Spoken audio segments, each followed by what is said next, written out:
Welcome one and all. Step right up and get your tickets for another moment in gaming history. Hey guys, welcome back to the channel, or if you're new here, welcome officially to the channel.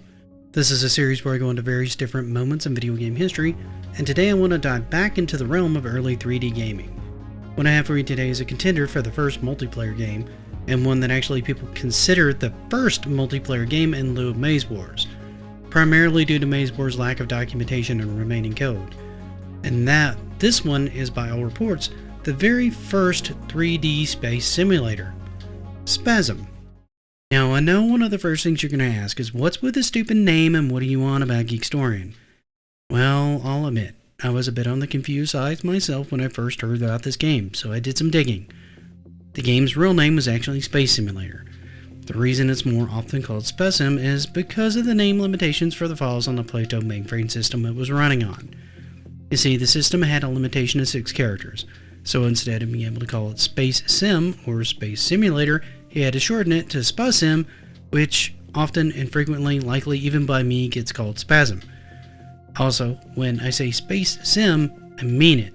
Let me explain. Space Sim, as I'm going to refer to it from this point forward, was a 32-player space combat sim that took place over 4 planetary systems and was developed in 1973. I know, every time I think my generation made something cool, the previous generation just goes, hold my beer, and then 1000% shows me up again. They weren't kidding either when they said it was a space sim, or multiplayer either. Players would work in teams of 8 and could be located anywhere in the world with access to a mainframe, of course, flying around in ships from a first-person view at a whopping 1 frame per second.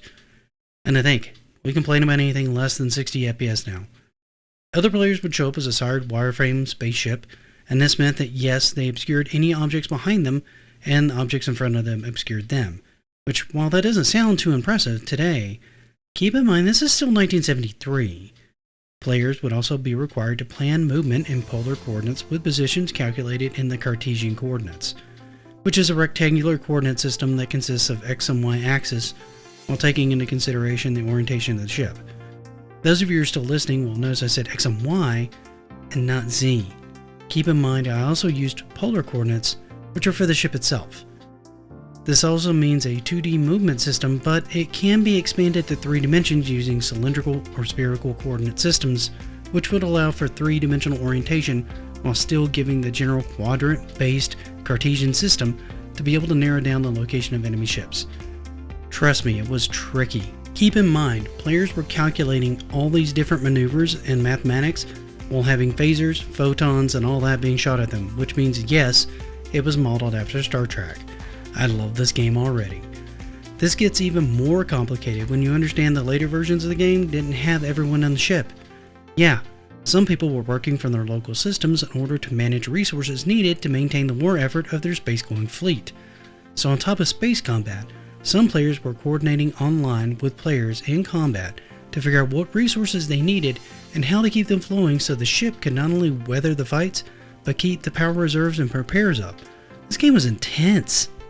Version 2 added in even more complexity, with more resources, a larger universe, and a team-to-team resource trading, and politically involved planetary populations that had no tolerance for war, but a high demand for resources. More cooperation was needed to find the resources that were spread over a much larger area in a timely manner before populations actually revolted on the players. Keep in mind, this was done by people over hundreds of mainframe systems, some in other countries. This kind of coordination would actually be tough to do even today with our modern internet.